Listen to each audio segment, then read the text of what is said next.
Hi everybody, my name is Jeremy Siskind. I'm the author of Playing Solo Jazz Piano, as well as some other books. Oops, did I hold up the wrong one? I don't know. Jazz Piano Fundamentals, there's 3 different levels.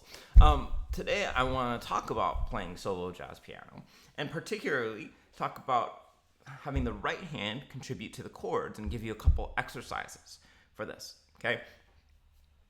For sophisticated jazz pianists, playing solo piano is not generally a matter of the left hand playing the chords and the right hand playing the melodies. There's ways to do that, and that sounds good, right?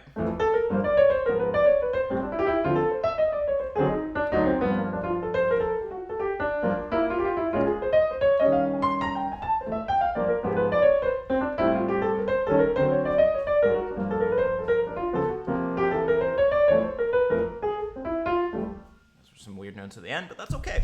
And yeah, so especially in a bebop style or like a faster tempo, that can work pretty well.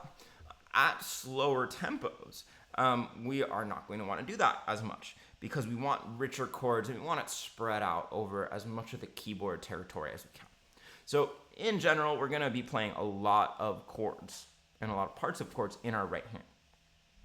Now, not only is this kind of a theoretical challenge to figure out what part of the voicing we want to play, and I'm going to leave that for later. But this can be a real technical challenge because you have to still play the melody in your right hand. So I want to show you some different exercises that we can do to practice separating the hands into 2 different parts. So first of all, just to start feeling this difference, one thing that we could do is we could practice holding fingers 1 and 2. Sorry, this isn't really saying anything. Here's my notes from my last video. Okay, looking good. Great. Blank screen, that's what I was hoping for. So I'm putting them on the black keys just as a nice little placeholder, and then I'm going to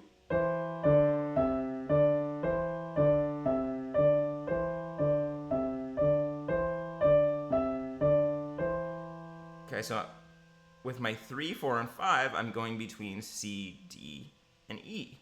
But the key, pun intended,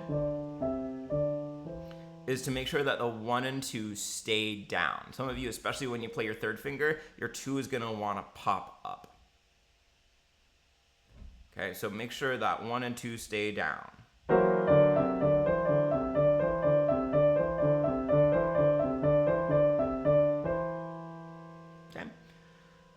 And if you want, you could try the opposite. So for instance, now with 4 and 5, I'm playing C and E. That's kind of a weird stretch, but we'll deal with it for now.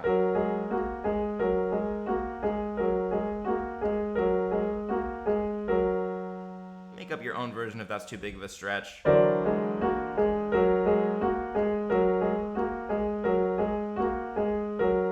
Okay, so we definitely want to be able to hold in one voice while we're moving in another voice.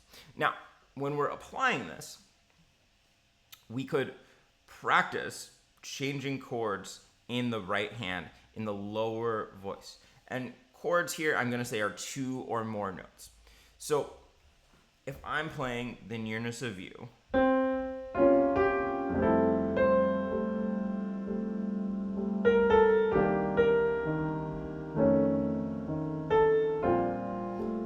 my right hand is thickening up the chords. Sorry.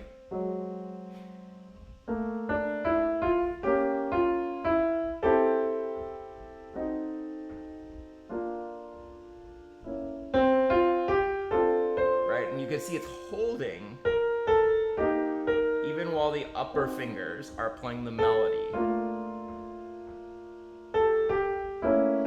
Sometimes the chords are 3 notes, sometimes they're 2 notes.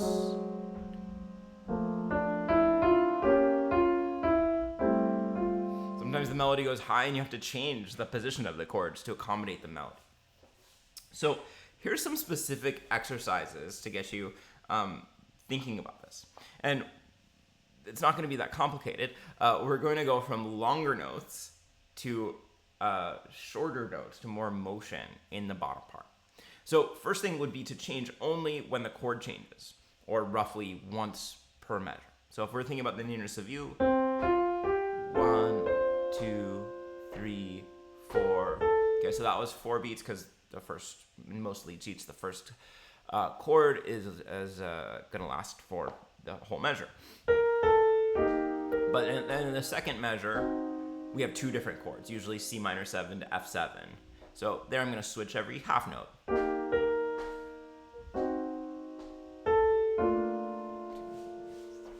And I'm playing at least 2 notes. If it's not 2 notes, it ain't a chord.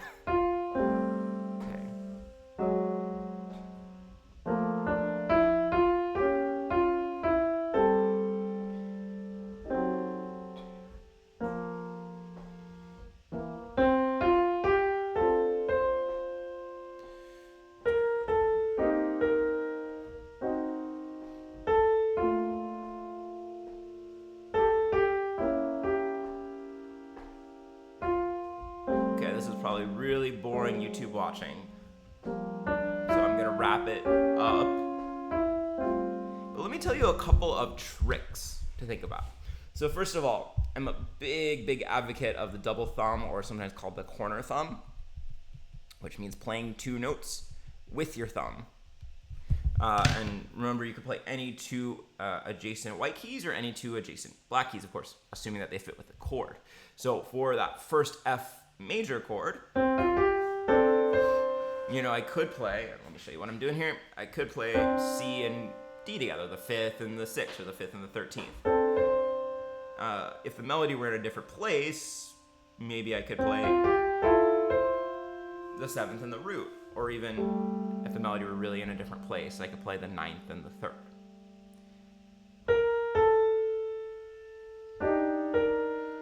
And on F7, maybe I'm gonna play those 2 with my thumb. B flat major. Look at this chord. I can play this with just 4 total fingers. 1, 2, 3, 4.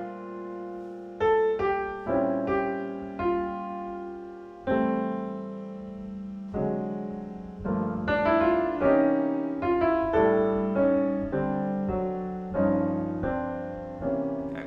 Not every chord is going to have a really accessible double thumb, but many do. So when you can use that, use that. Then in order to play the melody smoothly, you have to get really slick with your 4th and 5th fingers, especially curling your 5th under your 4th. So, well, check out, I'm gonna play a little chromatic scale with just 4 and 5.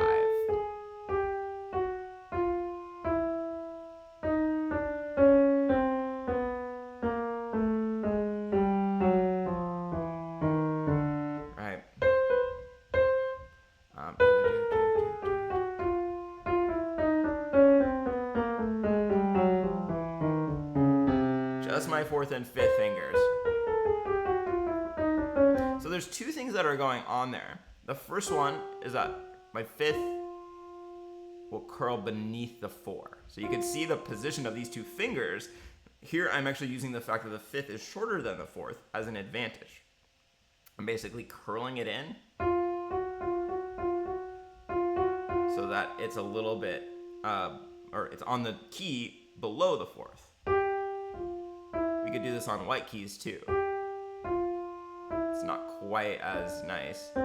The second thing that I'm doing is a finger substitution, meaning that I'm quickly exchanging.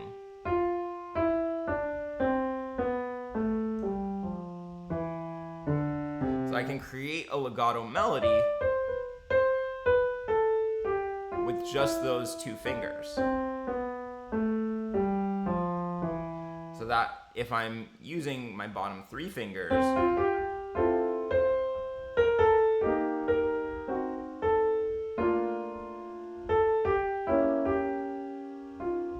right, see that finger substitution there? And there I'm crawling up with my 4th going above my 5th. Okay, so what do we just learn? We use finger substitutions. We said the 5th can crawl below, or maybe we should say bend below fourth, using its smaller size. And then we could put the fourth above the fifth when we're going upwards. I know, maybe it seems exhausting, but this is the kind of thing that I do in order to be able to play nice chords on the bottom and make the melody sound nice on top. Okay, so that's, changing just when the chords change. We could also change, okay, so let's make a list here. If you've watched this channel a while, you know that I like to make exercises for myself that go towards the logical conclusion. So next we could do every single half note. In this case, it's not going to be that different. So now,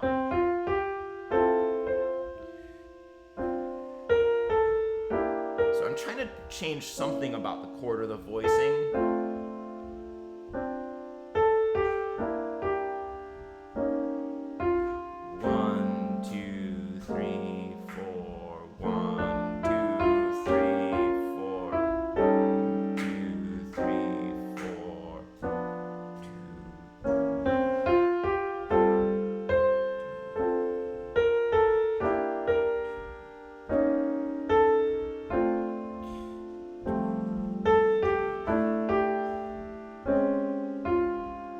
So I'm changing every 2 beats. You might be able to guess what would come next, changing every quarter note. And again, this is training those bottom fingers to be really aware, really active.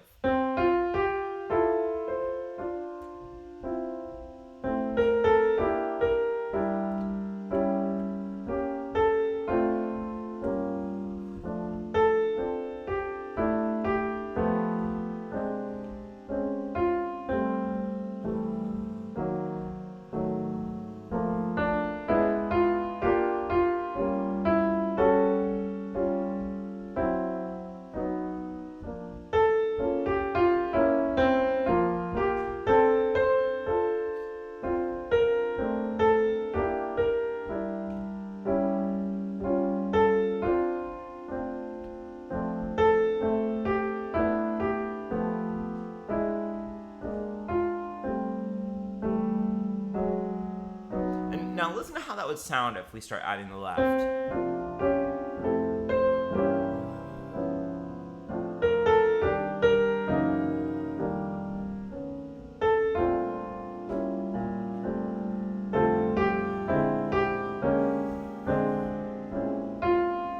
Kind of sounds like a big string section to me, like moving into these big fluffy chords.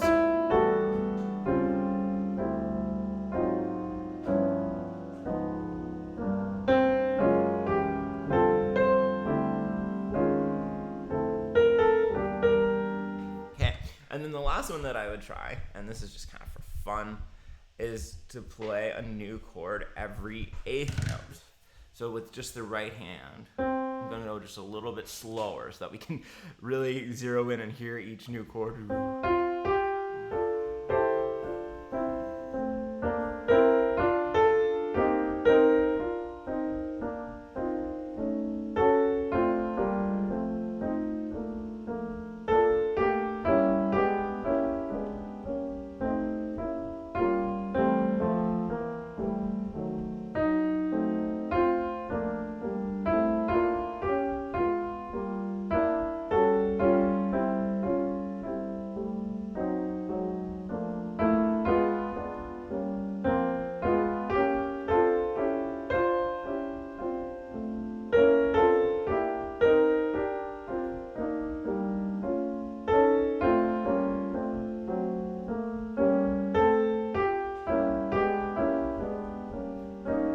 Add the left hand.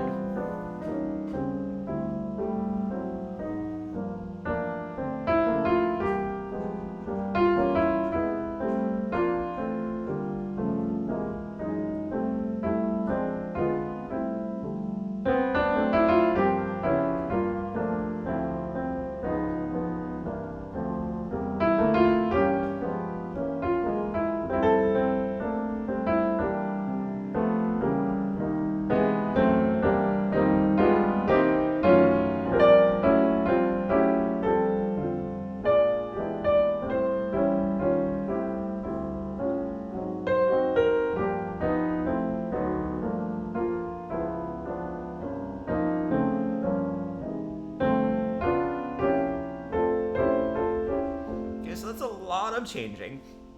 Now, just to kind of wrap things together in a neat package, I'm going to play, and I'm going to choose sometimes to change a little faster, sometimes to change a little bit slower, but I am always going to be keeping a chord in the bottom part of my right hand, excuse me. So watch my right hand here.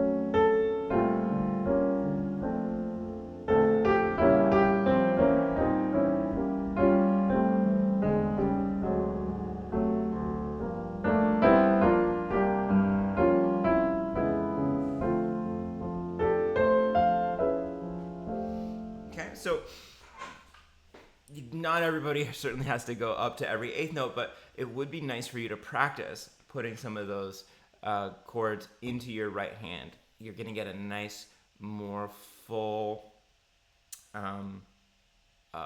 ballad texture. So there you have it. Thank you for watching. And this kind of thing definitely relates to what we talk about in playing solo jazz piano. A lot of this is about how you're going to divide things between the hands. So thank you for watching. If you've watched this far, let's think of a good magic word. I'm looking at my slippers down on my feet. I shouldn't really say that, but comment with slippers if you watch this far. Thanks, everybody.